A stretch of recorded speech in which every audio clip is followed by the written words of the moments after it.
Meu irmão, minha irmã, estamos no quarto módulo dessa série O Apocalipse. Estamos no quinto vídeo deste quarto módulo. Este é o vídeo de número 16. E nós vamos ver agora os limites do entendimento das profecias. Como nós estamos lançando os fundamentos para que possamos compreender a palavra profética. E nós temos que levar em conta alguns limites que temos para a compreensão da palavra profética. A leitura do Apocalipse e das profecias, ela é uma leitura baseada no discipulado. A volta do Senhor é, em primeiro lugar, uma manifestação do juízo divino. De onde nós extraímos isto? Esteja me acompanhando com a sua Bíblia. Abra a sua Bíblia em 2 Tessalonicenses, no capítulo de número 2. E se você encontrou, esteja curtindo dizendo: eu encontrei o texto bíblico. 2 Tessalonicenses, no capítulo 2, versículo 1 e 2. 2 Tessalonicenses, capítulo 2, versículo 1 e 2. Diz assim a palavra de Deus: Irmãos, no que diz respeito à vinda de nosso Senhor Jesus Cristo e à nossa reunião com Ele, nós vos exortamos a que não vos demovais da vossa mente com facilidade, nem vos perturbeis, quer por espírito, quer por palavra, quer por espírito, como se procedesse de nós, supondo ter chegado o dia do Senhor. Paulo, quando ele trata da vinda de Jesus Cristo, ele diz que nós não podemos nos perturbar, supondo que o dia do Senhor já chegou. Muitas pessoas, elas, por falta de compreensão das profecias, quando há um acontecimento de nível mundial, elas dizem: olha, já foi aberto o selo tal, o cavalo tal já está solto, já estamos na grande tribulação. Então, as pessoas, elas começam a ficar perturbadas por causa dessas coisas. Paulo, ele declara aqui que nós precisamos ter a nossa mente firme, não demova da vossa mente. Então, nós temos que entender a palavra profética e gravá-la profundamente dentro de nós. Em 2 Tessalonicenses, no capítulo 3, no versículo 10, ele diz: porque quando ainda estando convosco, ordenamos isso. Se alguém não quer trabalhar, não coma. Ou seja, Jesus está voltando, mas nós temos que nos manter em nossas atividades diárias até a volta do Senhor.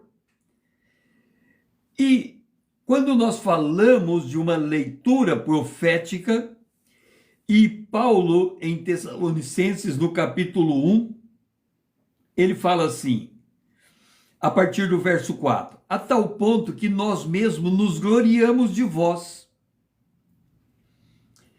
nas igrejas de Deus, à vista da vossa constância e fé, em todas as vossas perseguições e nas tribulações que suportais, sinal evidente do reto juízo de Deus, para que sejais considerados dignos do reino de Deus, feita em Cristo Jesus. Aguardar pela volta de Cristo não é sentar-se sem fazer nada. Por isso o texto, se você não quer trabalhar, não coma. Atitude de alguns cristãos primitivos que deixaram de trabalhar com a desculpa que esperavam pela volta do Senhor. O Senhor, diz Pedro, em 2 Pedro, capítulo 3, verso 9. Abra a sua Bíblia, em 2 Pedro, capítulo 3, verso 9. Vamos lá. Se você encontrou, esteja curtindo esse vídeo. 2 Pedro, capítulo 3, o versículo 9. Não retarda o Senhor a sua promessa, como alguns a julgam demorada. Pelo contrário, ele é longânimo para convosco, não querendo que nenhum se pereça, senão que todos cheguem ao arrependimento.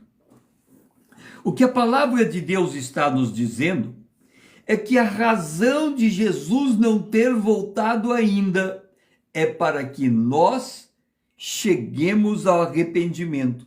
Ou seja, que nós possamos viver de tal modo que agrademos ao nosso Senhor.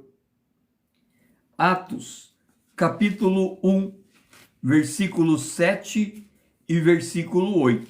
Se você encontrou, esteja curtindo esse vídeo. Atos, capítulo 1, versículo 7 e versículo 8. Se você encontrou, curta esse vídeo. 1. Respondeu-lhes: não vos compete conhecer tempos ou épocas a que o Pai reservou pela sua exclusiva autoridade, mas recebereis poder ao descer sobre vós o Espírito Santo, e sereis minhas testemunhas, tanto em Jerusalém, como toda a Judéia e Samaria e até os confins da terra. Então, quando nós estudamos a profecia, nós temos que entender que nós estamos debaixo de um discipulado. O Senhor disse: olha, tem coisas que o Pai reservou para a sua própria competência. A você cabe ser cheio do Espírito Santo e ser minha testemunha por todo lugar que você anda. Então, esse é o compromisso de quem estuda as profecias. Estudar as profecias exige cautela no exame das datações. Nós não podemos estabelecer datas para os eventos proféticos. Outro aspecto a ressaltar quanto à brevidade da vinda do Senhor diz respeito às tentativas de definir datas precisas para o cumprimento de certos eventos proféticos. Nós terminamos de ler que o Pai, aqui em Atos, o Pai reservou, não vos compete conhecer tempos ou épocas, que o Pai reservou para sua exclusiva autoridade. Em Mateus, capítulo 24, o versículo 36, nós lemos: mas a respeito daquele dia e hora, ninguém sabe, nem os anjos do céu, nem o filho, senão o Pai. Futuramente, nós vamos tratar com mais detalhe sobre Mateus, capítulo 24, verso 36. O que significa dizer que Jesus não sabia nem o dia e nem a hora? Mas aqui eu vou dar um spoiler para você. Na Segunda Guerra Mundial, teve uma batalha que foi uma batalha decisiva. Para que essa batalha houvesse, eles determinaram o dia que o ataque seria desferido. Esse dia que o ataque seria desferido era chamado de o dia D. O dia do ataque, o dia D. Ninguém sabia esse dia, senão os generais.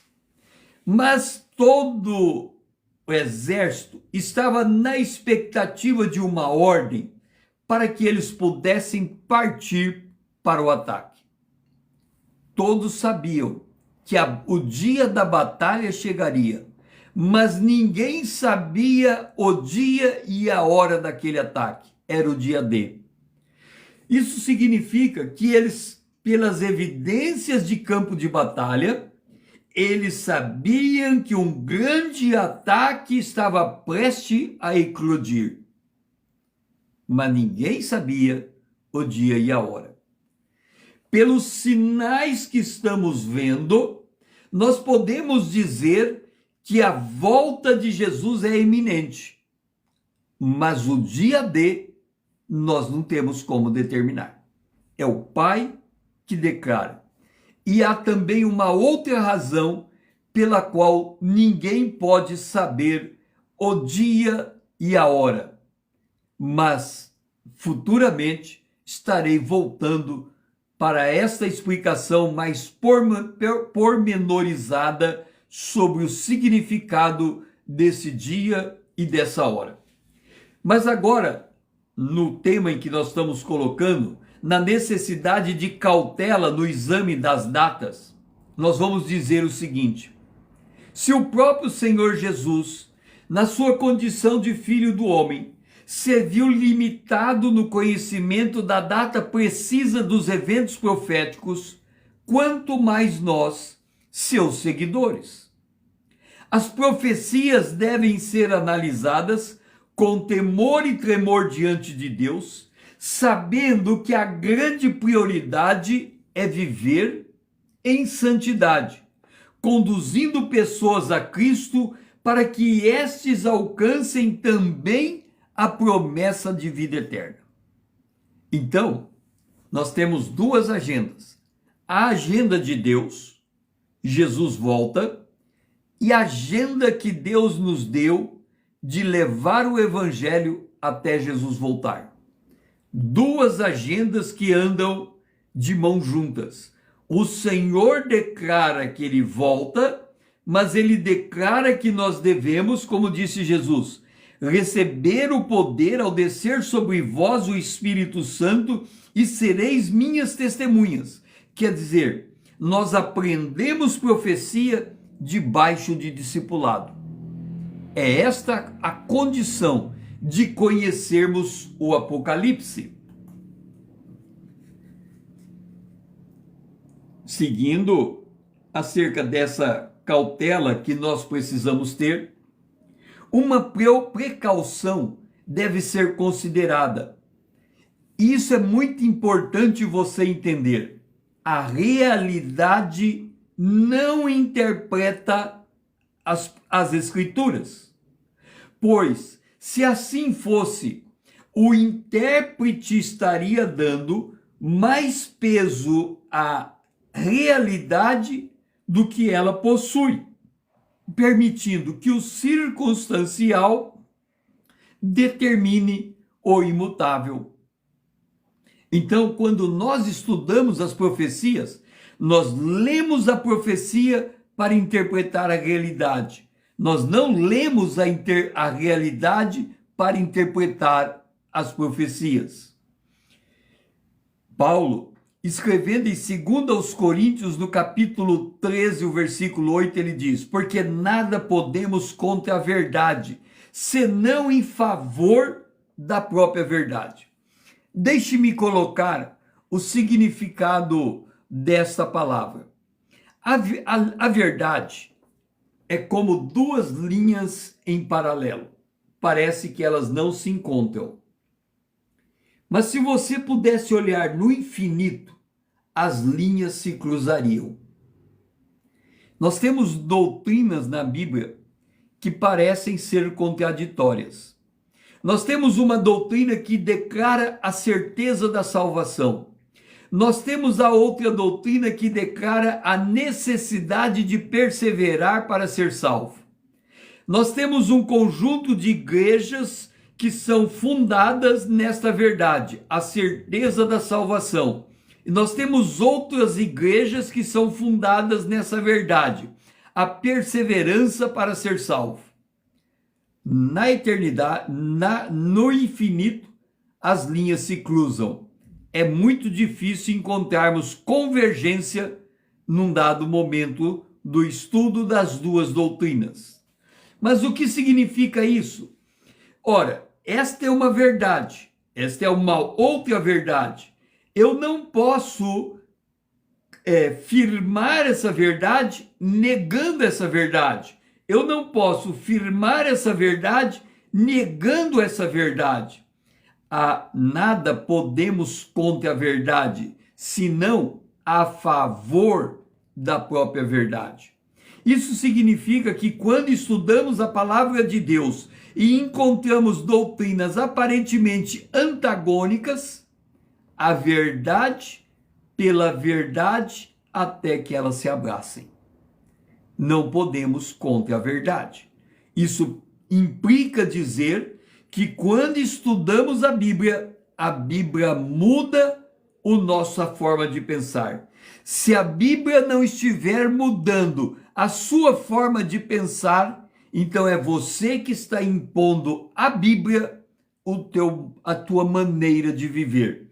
E aí, você precisa ler com muita atenção o que está em Efésios, aos Efésios, no capítulo 2, acerca da condição daqueles que não conhecem a Cristo, no verso 3. Se você encontrou Efésios 2, verso 3, curta esse vídeo, como dizendo, eu estou ativamente acompanhando o que você diz e encontrei Efésios capítulo 2, o verso 3, porque eu sou bereano, quero ler na Bíblia o que você está dizendo para verificar se o que você diz está na Bíblia.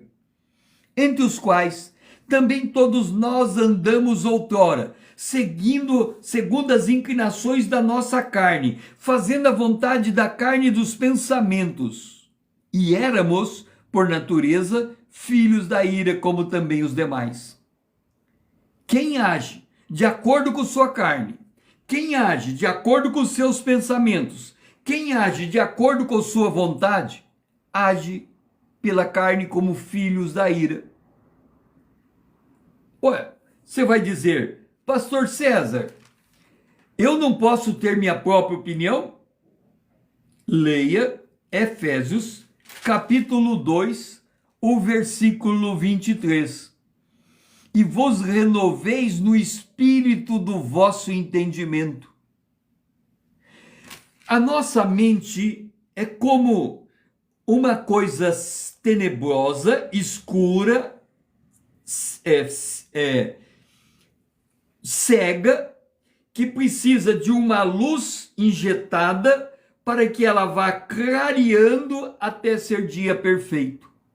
Ou seja, nós temos que mudar a nossa forma de ver as coisas, nos adequando à forma como a Bíblia nos ensina, para tomarmos decisão baseado nos pensamentos de Deus e não nos próprios pensamentos. Porque todas as vezes que tomamos uma decisão baseado na nossa própria percepção, a caminho que parece direito ao homem, o fim é morte. Vamos nos dar mal. O conhecimento da palavra profética deve ter sólidos fundamentos bíblicos, capacitando o cristão a discernir a realidade no instante que ela se manifestar diante dos seus olhos. Vamos para Hebreus, capítulo 11, o versículo 3. Se você achar primeiro do que eu, curta esse vídeo. Hebreus, capítulo 11, versículo de número 3. Se você encontrou, curta esse vídeo. É importante você acompanhar na sua Bíblia o que eu estou expondo. Diz assim: pela fé, entendemos que foi o universo formado pela palavra de Deus, de maneira que o visível veio a existir das coisas que não aparecem. Nesse texto está a diferença entre a fé e a ciência.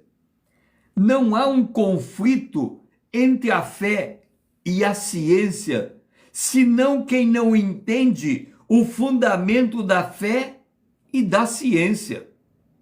A ciência só existe dentro de porque ela estuda um objeto que se replica ao longo do tempo. A ciência não é capaz de estudar um evento singular que só aconteceu uma vez e não se repete mais. A ciência, ela pode estudar o comportamento do mar, mas ela não pode estudar a abertura do Mar Vermelho para o povo passar com o pé seco, porque aquele evento foi um evento sobrenatural que aconteceu uma única vez e não se repetiu mais.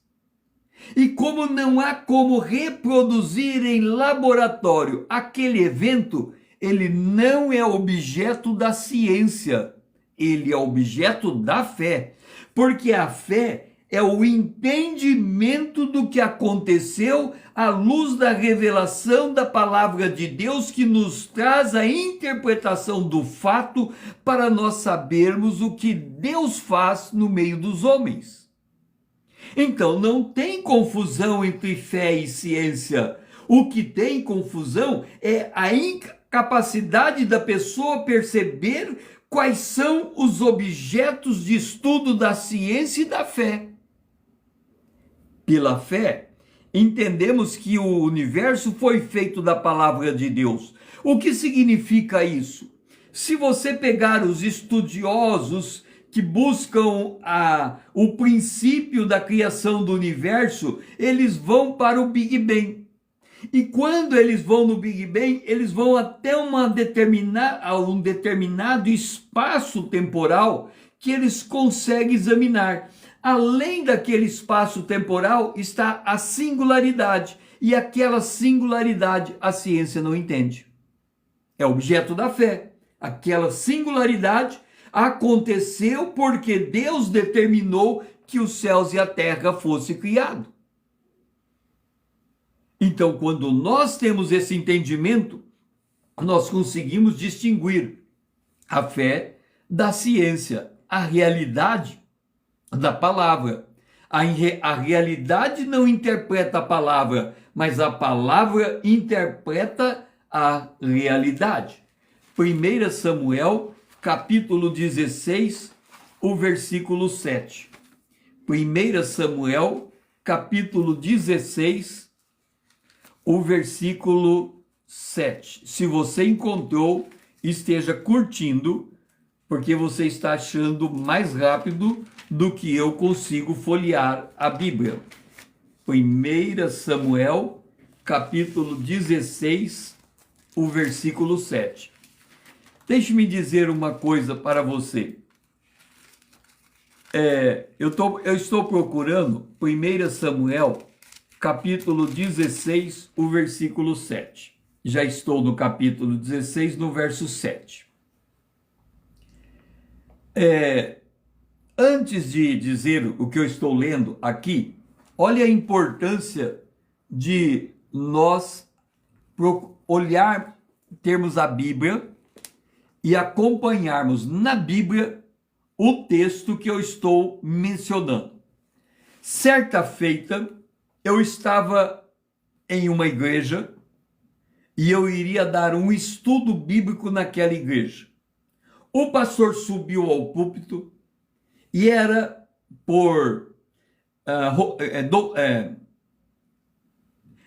era prática daquela igreja, antes de entregar a palavra ao pregador, abrir a Bíblia, ler um texto bíblico, cantar 2 hinos e então entregar a palavra para quem haveria de ensinar. Como eu sabia que ele ia ler um texto bíblico, eu peguei a minha Bíblia desse jeito e pensei comigo, eu vou abrir a Bíblia no meio. Se ele for para o lado do Novo Testamento, eu rapidamente vou para o Novo Testamento. Se ele for para o lado do Velho Testamento, eu rapidamente vou para o Velho Testamento. Abrindo no meio, eu penso que eu vou chegar rapidamente no versículo bíblico que o pastor vai ler. Então eu fiz assim, abri. Só que quando eu abri e abaixei os olhos, eu me deparei com um versículo bíblico que respondeu uma oração que eu fazia diante de Deus há mais de 20 anos. E quando eu li o versículo e entendi imediatamente que aquele versículo estava respondendo uma oração de mais de 20 anos, foi como se eu tivesse levado um jabe de Deus naquele momento. A pancada foi tão forte em mim, na leitura do verso que eu li, que quando eu tomei a palavra para dar o ensino, eu disse, eu tenho meu caderno de anotação, o que eu vou ensinar está anotado. Se não tivesse anotado, eu estaria impossibilitado de transmitir o ensino, porque eu fui nocauteado por Deus, por uma revelação que eu recebi ao abrir a Bíblia. Abrir, porque eu não tinha interesse de ler. Eu estava esperando o pastor citar qual era o texto que ele ia ler. Então, ao abrir a Bíblia, eu fui impactado por baixar os meus olhos em um texto bíblico. É por esta razão que eu exorto você a buscar na sua Bíblia o mesmo texto que eu estou citando, porque o texto poderá falar tão forte com você que você não vai mais conseguir acompanhar o que eu estou falando.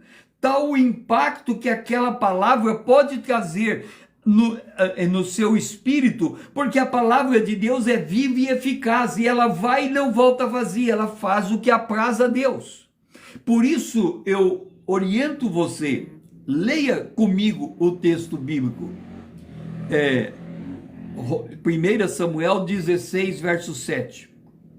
Porém o Senhor disse a Samuel, não atentes para a sua aparência, nem para a sua altura, porque eu rejeitei. Porque o Senhor não vê como o homem vê o exterior, porém o Senhor o coração. Então, nós temos que estudar a Bíblia para que possamos entender a linguagem do coração. Porque hoje eu estava ouvindo um vídeo falando como funciona o cérebro e como funciona o coração. E eu tive que concordar com aquela exposição. O cérebro, ele pensa em contraste. Então, quando alguém machuca você, você fala, é certo, é errado. Eu discordo dele, eu concordo com ele. E se ele machucou você, você vai dizer, eu discordo dele e eu não perdoo ele, porque ele me feriu. E o cérebro fica no é certo e errado, ele não se liberta disso, por isso que ele não consegue perdoar, porque ele só pensa no certo e no errado, é o senso da consciência. Mas quando você pensa pelo coração, o coração não pensa no certo e no errado, o coração pensa que a pessoa é a imagem e semelhança de Deus. Então ele pensa no perdão, ele pensa na compaixão, ele pensa na graça, ele pensa na misericórdia. E ele libera o perdão. Então, o homem vê a aparência e ele se prende na aparência, mas Deus vê o coração. Os céus e a terra foram feitos pela palavra de Deus, de forma que o visível veio surgir do invisível. Então nós temos que ter muita cautela quando estudamos a palavra de Deus. Nós temos que ter cautela quando escutamos a palavra de Deus. Outra grande dificuldade de se interpretar a verdade a luz da realidade, está na tênue linha divisória existente entre a soberania de Deus e o livre-arbítrio do homem. Vamos ler Lucas, capítulo 12, versículo 42 a 48. Se você encontrou, esteja curtindo esse vídeo. Lucas, capítulo 12, versículo 42,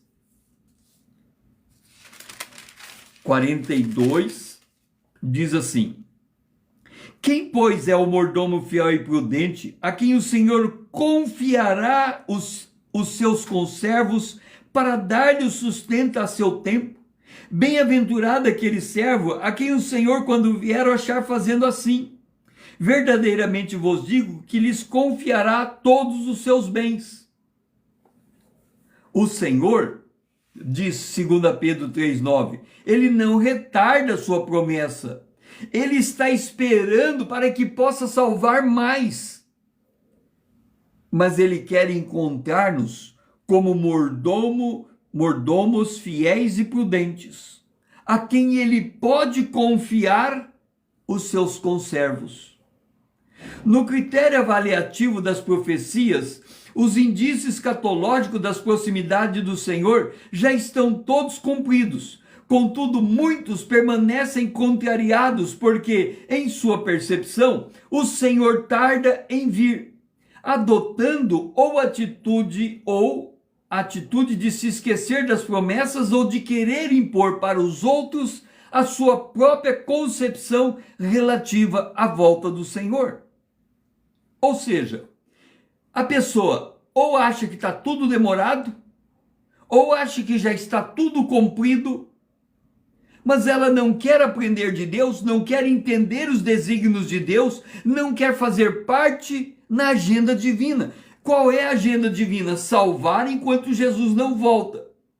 Não, quem não quer trabalhar, não coma. Ou seja, não podemos ficar sem fazer nada. Nós precisamos estar ativos, vigilantes, sendo fiéis e prudentes, nos preparando para a volta do Senhor. A profecia exige o senso da proximidade da volta do Senhor.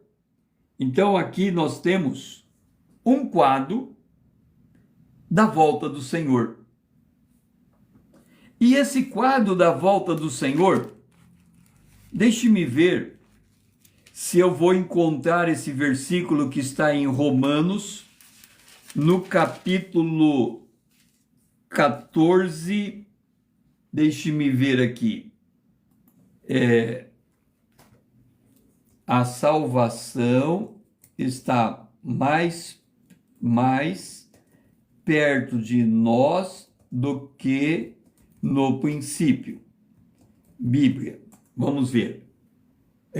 Romanos, capítulo 13, versículo 11. Abra Romanos, capítulo 13, versículo 11. Se você encontrou, esteja curtindo esse vídeo.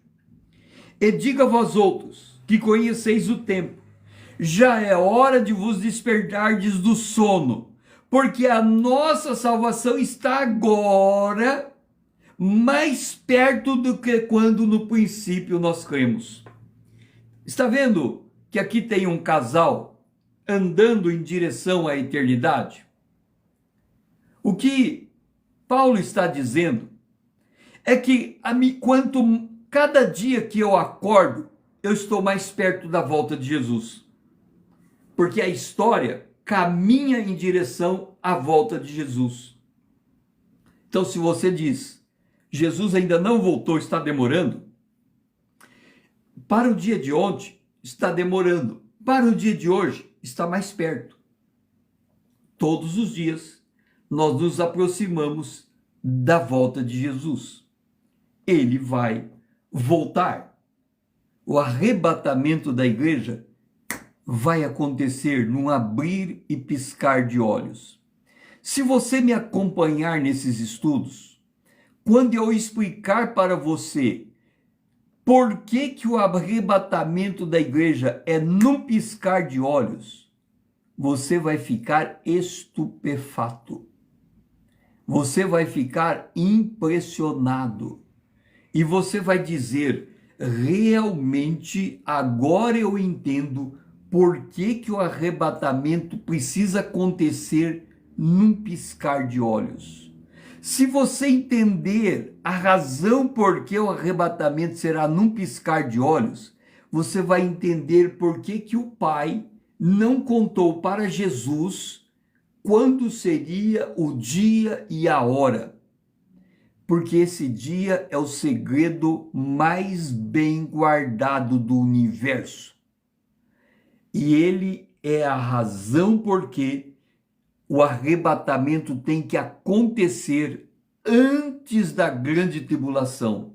E quando você entender essa verdade, você nunca mais terá dúvida de que o arrebatamento não só acontecerá num abrir e piscar de olhos, como será a condição necessária para o Apocalipse.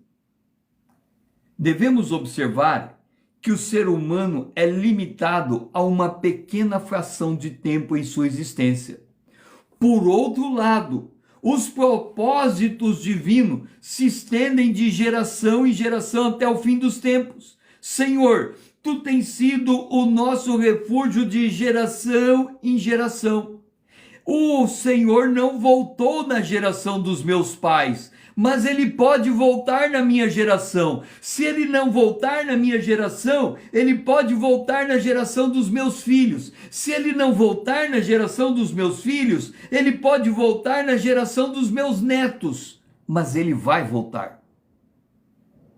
E cada dia que eu avanço no calendário e no crono, eu me aproximo desse dia. Então vamos ler de novo Romanos capítulo 13, versículo 11.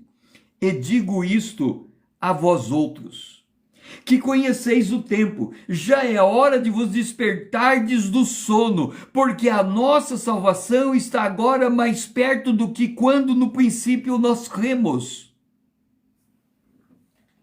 Jesus está voltando. Nós precisamos conhecer os juízos divinos. Conhecer o Apocalipse exige treinar a mente de Cristo, treinar a nossa inteligência espiritual. O Espírito de Deus é a própria mente de Cristo, que se faz presente na mente do cristão, sobrepondo-a. O cristão precisa aprender como exercitar por meio dessa mente o que lhe é dado gratuitamente por Deus. Um dos papéis do Espírito Santo, vamos abrir nossas Bíblias em em João, capítulo 16, João 16, o versículo de número 13. Olha o que está escrito. Quando vier, porém, o Espírito da verdade, ele vos guiará a toda a verdade, porque não falará por si mesmo, mas dirá tudo o que tiver ouvido e vos anunciará as coisas que hão de vir. Deixa eu tentar explicar para você o que esse texto está dizendo. Quando você compra um computador,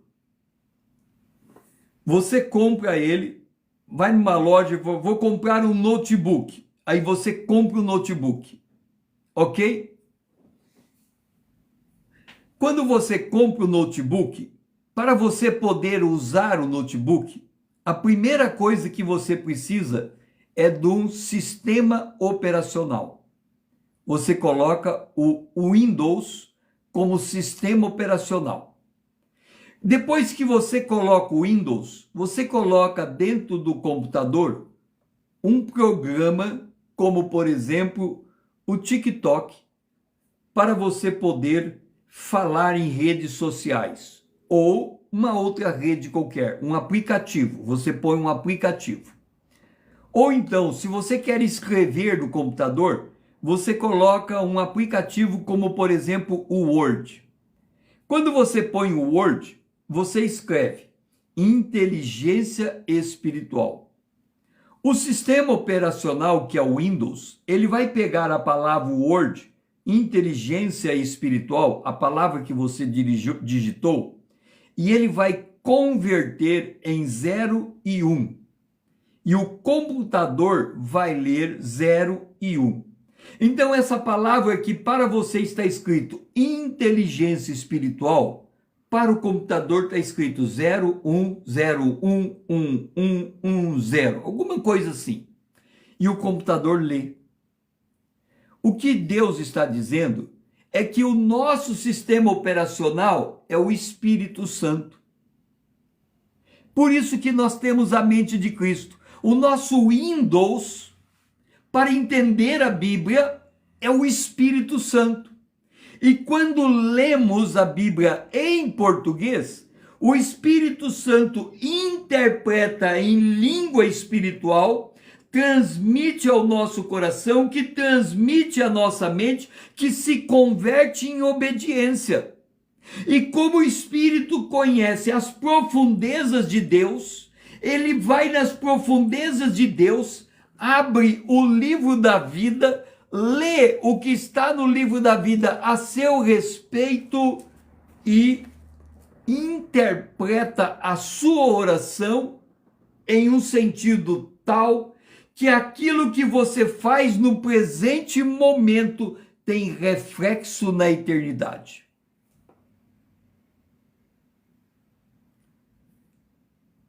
É por isto que você precisa da assistência do Espírito Santo para entender as coisas que estão vindo.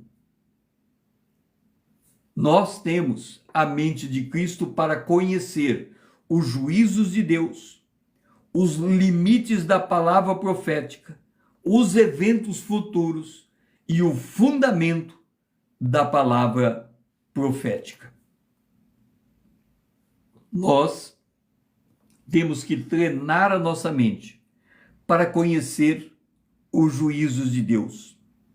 A profecia é um registro bíblico que tem o propósito de antecipar a concretização do futuro, sinalizando os eternos propósitos divinos, reafirmando a soberania divina nos negócios humanos.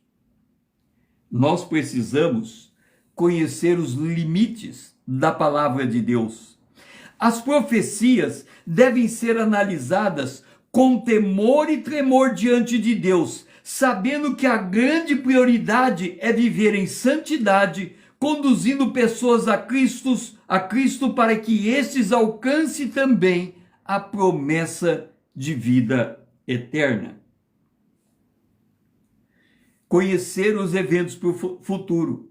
As profecias apontam eventos que efetivamente vão acontecer, ainda que não podemos asseverar com exatidão o tempo do seu cumprimento, por causa da misericórdia do Senhor. Por fim, a profecia.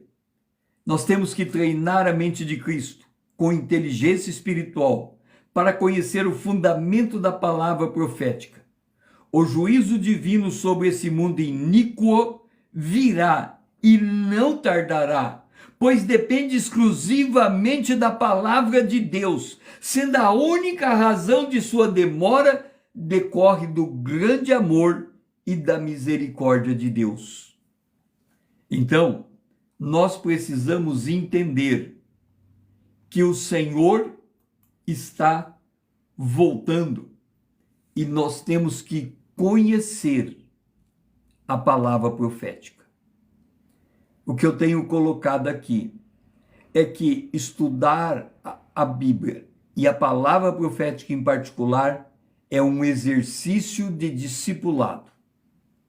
Porque ao mesmo tempo em que muda a nossa maneira de pensar, muda a nossa maneira de viver e muda o nosso comportamento.